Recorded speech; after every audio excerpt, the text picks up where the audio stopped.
জানাবো এখনকার বিশেষ বিশেষ সংবাদ আর প্রতিদিনের বাছাই করা খবরগুলো পেতে চ্যানেলটি সাবস্ক্রাইব করুন। শুরুতেই হেডলাইন্স। সন্দেশখালী সরবেরিয়ায় তৃণমূল কংগ্রেস নেতা শেখ শাহজাহানের বাড়িতে আক্রান্ত হওয়ার 19 দিনের মাথায় ইডি আধিকারিকরা আজ আবার সেখানে তালা ভেঙে ভেতরে ঢোকার চেষ্টা। পুরুলিয়ার রঘুনাথপুরে পুলিশের ওপর আক্রমণের ঘটনায় 13 জনকে আটক করা হয়েছে। বিভিন্ন সরকারি প্রকল্পের উদ্বোধন ও শিলান্যাসের কর্মসূচি নিয়ে মুখ্যমন্ত্রী আজ বর্ধমানে। প্রধানমন্ত্রী বলেছেন নেতাজির স্বপ্নের ভারত গঠনে তারা প্রতিশ্রুতিবদ্ধ।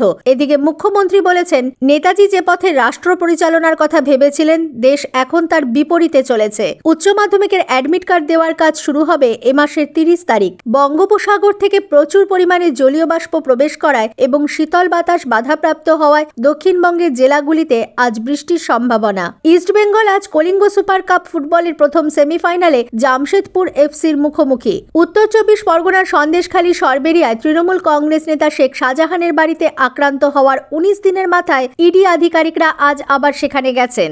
সকাল থেকে তারা শাহজাহানের বাড়ি ঘিরে রেখেছিলেন। চাবিওয়ালা ডেকে তার বাড়ির দরজার তালা ভাঙার চেষ্টা চলেছে। ইডি সূত্রে জানা গেছে গোটা তল্লাশি অভিযান ভিডিওগ্রাফি করে রাখা হয়েছে। ইডির পাশাপাশি রাজ্য পুলিশও ভিডিওগ্রাফি করেছে। সিআরপিএফ এর প্রায় 100 জন জওয়ান ঘটনাস্থলে উপস্থিত ছিলেন। সঙ্গে 2 জন সাক্ষী নিয়ে যাওয়া হয়েছে বলেও রাজ্য পুলিশের পক্ষ থেকে জানানো হয়েছে। উল্লেখ্য গত 5 জানুয়ারি ইডি আধিকারিকরা রেশন দুর্নীতি মামলায় শেখ শাহজাহানের বাড়িতে তল্লাশি চালাতে গেলে এলাকা রণক্ষেত্র হয়ে ওঠে। ইডি আধিকারিকরা আক্রান্ত হন। এই ঘটনায় পুলিশ কয়েকজনকে গ্রেফতার করলেও মূল অভিযুক্ত শাহজাহান এখনো অধরা। পুরুলিয়ার রঘুনাথপুরে পুলিশের ওপর উত্তেজিত জনতার আক্রমণের ঘটনায় 13 জনকে আটক করা হয়েছে। গত কয়েকদিন ধরেই রঘুনাথপুরে লক্ষ্মণপুরে একটি ইস্পাত কারখানায় কাজের দাবিতে আন্দোলন শুরু করে বেশ কিছু স্থানীয় মানুষ। তাদের দাবি শ্রম আইন মেনে কাজ এবং আরও বেশি সংখ্যায় স্থানীয় বেকারদের নিয়োগ করতে হবে। সোমবার অবস্থান বিক্ষোভ চলার প্রেক্ষিতে কাজ বন্ধ হয়ে যায় কারখানায়। পরিস্থিতি দেখে প্রশাসনের পক্ষ থেকে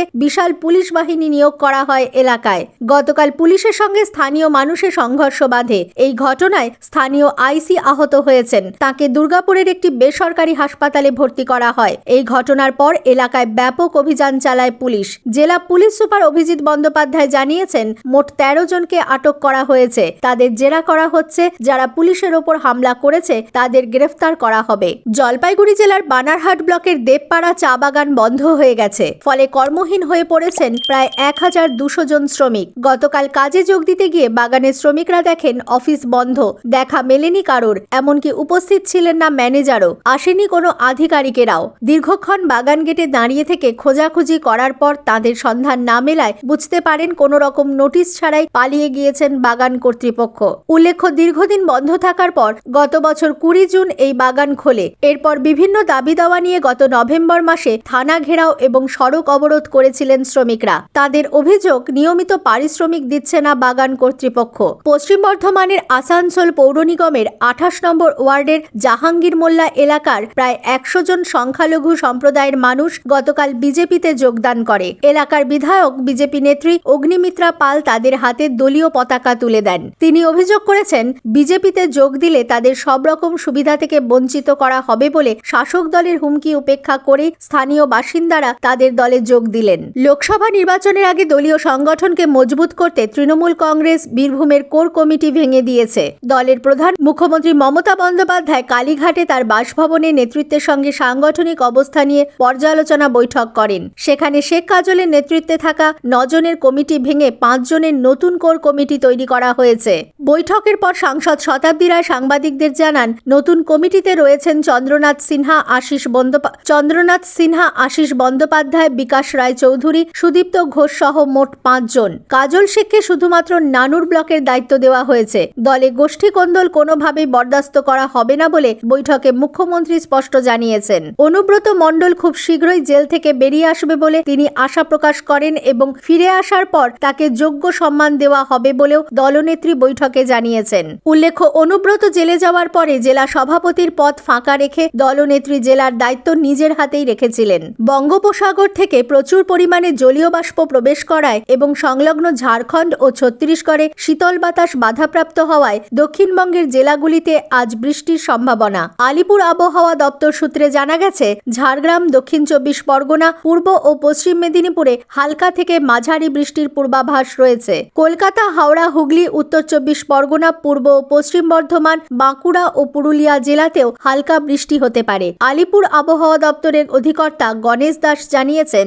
উত্তরবঙ্গে ও দার্জিলিং ও কালিম্পংয়ে হালকা বৃষ্টির সঙ্গে তুষারপাত হতে পারে। এদিকে উত্তরে হাওয়ার গতি থমকে যাওয়ায় কলকাতায় তাপমাত্রা কিছুটা বেড়েছে। আজ সকালে সর্বনিম্ন তাপমাত্রা রেকর্ড করা হয়েছে 16.3 ডিগ্রি সেলসিয়াস, স্বাভাবিকের তুলনায় যা 2 ডিগ্রি বেশি। গতকাল সর্বোচ্চ তাপমাত্রাও ছিল স্বাভাবিকের 4 ডিগ্রি নিচে 22.1 ডিগ্রি সেলসিয়াস। মুখ্যমন্ত্রী মমতা বন্দ্যোপাধ্যায় আজ পূর্ব বর্ধমান সফরে। বর্ধমানের গোদ্রা স্বাস্থ্যনগরীর মাঠে তাঁর প্রশাসনিক জনসভার কর্মসূচি ছিল। সেখানে তিনি একগুচ্ছ প্রকল্পের উদ্বোধন ও শিলান্যাস করেন। প্রশাসনিক সূত্রে জানা গেছে, মুখ্যমন্ত্রী সভামঞ্চ থেকে 351 লক্ষ টাকারও বেশি 482টি প্রকল্পের উদ্বোধন করেছেন। এছাড়াও শিলান্যাস 544টি প্রকল্পের। পূর্ব ও পশ্চিম বর্ধমানের বেশ কিছু উপভোক্তার হাতে বেশ কিছু প্রকল্পের সুবিধা তুলে দিয়েছেন তিনি। মুখ্যমন্ত্রী সভাকে ঘিরে ছিল আঁটোসাঁটো নিরাপত্তা।